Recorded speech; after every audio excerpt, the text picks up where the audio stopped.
Yes, physics students, JEE and NEET, and also for 11th physics. Fluid का question है। ये diagram हालांकि दिया वाली डायग्राम है, सीधा क्वेश्चन है। आप डायग्राम को ध्यान रखते हुए क्वेश्चन सुन सकते हैं। A large tank is filled with water to height h, and there is a small hole at bottom of tank. If in time t1 the height of water level decreases to height h upon n, n is greater than t1 time में जो इसकी height है h से घट के h by n है। t1 time. चलिए आगे बढ़ते हैं, पहले अभी कुछ करते नहीं। At the same time t1 rest of water flows out. जितने टाइम में h by n हाइट रहेगी है, उतने ही टाइम में बची हुई हाइट भी खत्म हो जाती है, पूरा पानी बाहर निकल जाता है। Then find the value of 10n। मतलब n निकल जाएगा तो 10n तो पूरा निकल जाएगा, n निकालना। और प्यारे बच्चों, इसके बाहर निकलने की स्पीड इसके हाइट के ऊपर डिपेंड है। जैसे जैसे हाइट डिक्रीज हो रही है, स्पीड भी चेंज हो रही है, यानी कि बिना इंटीग्रेशन के ये होने वाला नहीं। तो उसमें दिया हुआ है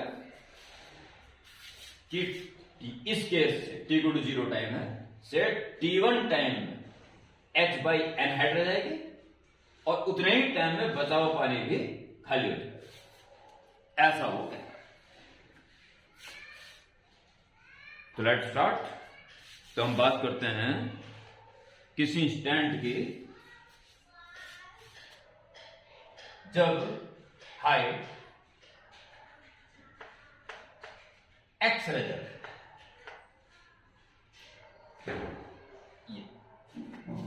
जब हाइट x रह जाएगी उस वक्त वेलोसिटी ऑफ इफ्लक्स होगा √2gx इस मोमेंट। ओके, तो dt टाइम तक के लिए इस स्पीड को कांस्टेंट मान सकते हैं। dt is very small time. तो देखिए v जो स्पीड है v इस स्टैंड पर, ठीक है, when height remains x, v dt ये डिस्टेंस ट्रेवल हो जाएगी dt टाइम।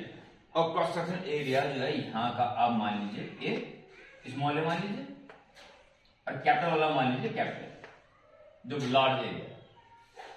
जितना वॉल्यूम यहां से नीचे आ जाएगा उतना वॉल्यूम सारा यहां से बाहर निकल जाएगा। तो v dt तो होगी डिस्टेंस ट्रेवल dt टाइम में, और इनटू क्रॉस सेक्शन एरिया यानी volume.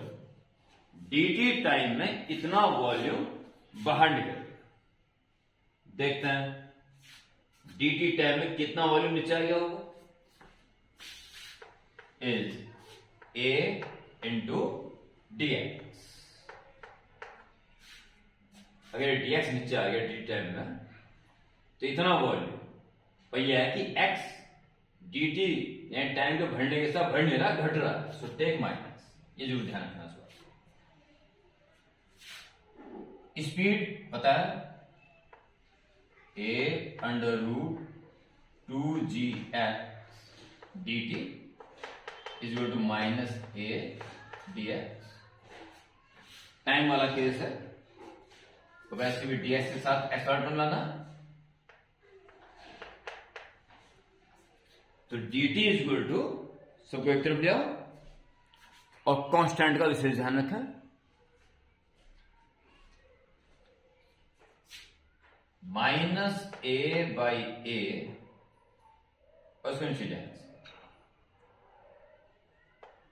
dx upon √2gx। a √2gx नीचे आ गया, a dx माइनस के साथ ये आ गया। ये एक बार स्क्रीन चेक कर लेता हूं जरा। ओह, थोड़ा सा वो हो गया। ठीक है, थोड़ा सा कॉर्पोरेट कर लें सारे बच्चे। ये है जी। इसके बाद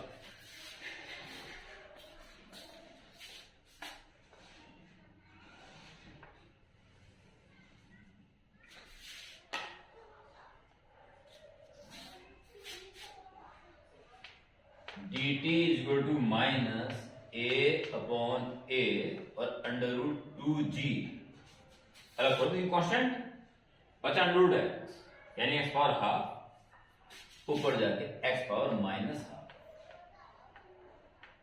dx। ठीक है, ये थोड़ा सा हमने अरेंज कर दिया। और अब आप क्या करेंगे, ये सारा कांस्टेंट है, इसको कांस्टेंट एज्यूम कर लीजिए कुछ। dt is equal to minus n a constant और x power minus half dx और integrate dt is equal to minus k integral x power minus half dx। ठीक है जी। और फिलहाल प्लस सी लगा दीजिए। जब डेफिनेट इंटीग्रेशन लेंगे तो कांस्टेंट जाएगा आराम से। तो for t equal to 0 to t equal to t1, वो कह रहा है इतने टाइम में उसकी हाइट h बाई m है। तो इसके बारे में आगे बढ़ते हैं। इंटीग्रल टाइम 0 से t1 dt minus k integral x कितना था पहले, पूरा h था, पूरा h, और लास्ट में इतने टाइम बाद कितना रहेगा वो h by x power minus half dx। It's okay. थोड़ा ध्यान देना चाहिए अच्छी तरह से इस पर।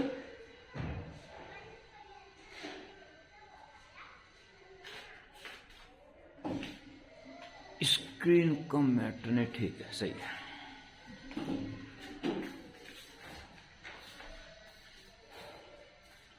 सॉल्व कर लीजिए। टी हो जाएगा 1 का, अभी t1 माइनस 0 तो कुल मिला के t1 आ जाएगा। माइनस के x power minus half plus यानी हाफ, यानी कि अंडर और अपॉन हाफ तो 2 पर पहुंच जाएगा। या h2 h by m t1 is equal to minus के 2k under root h by n minus under root h। Okay. For t equal to t1, इसके बाद से नेक्स्ट t1 यानी टोटल 2t1। वो कह रहा शुरू के t1 टाइम में हाइट h बाई n रहेगी और इसके बाद अगले t1 टाइम यानी टोटल हो जाएगा 2t टाइम 2t1। बचा पानी पूरा खाली हो जाएगा, यानी कि इंटीग्रेट dt टाइम होगा अब स्टार्ट t1 से 2t1 टाइम तक माइनस के और x power minus half dx। अब हाइट रहेगी कितनी h बाई और लास्ट में दे जाएगी पूरी, तो पूरा खाली हो जाएगा तो एक्स वैल्यू हो जाएगी 0। ठीक है, तो इसमें क्या करेंगे अब t हो जाएगा और फिर 2t1 माइनस t1 यानी इसका तो अभी भी t1 ही आएगा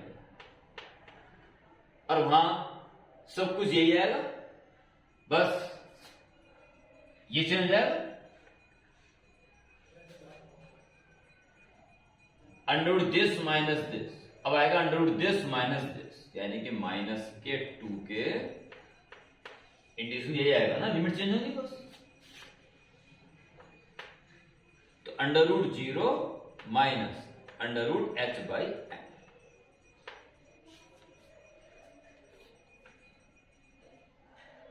यह आ गया इसका T1। इन दोनों T1 को कंपेयर करके इस क्वेश्चन के एंडिंग कर दीजिए, बस सिंपल एकदम। तो इसके लिए क्या करना चाहिए मुझे, चलिए इधर कर दीजिए, आप इसको इधर कर लीजिए, कभी इधर ना आ जाए प्लीज, ये फाइनल पार्ट है।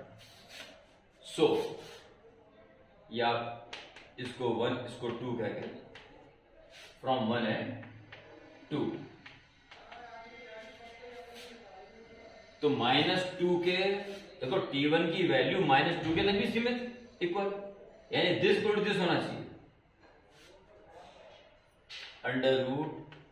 √h/n minus √h should be equal to, ये 0 हो जाए, -√h/n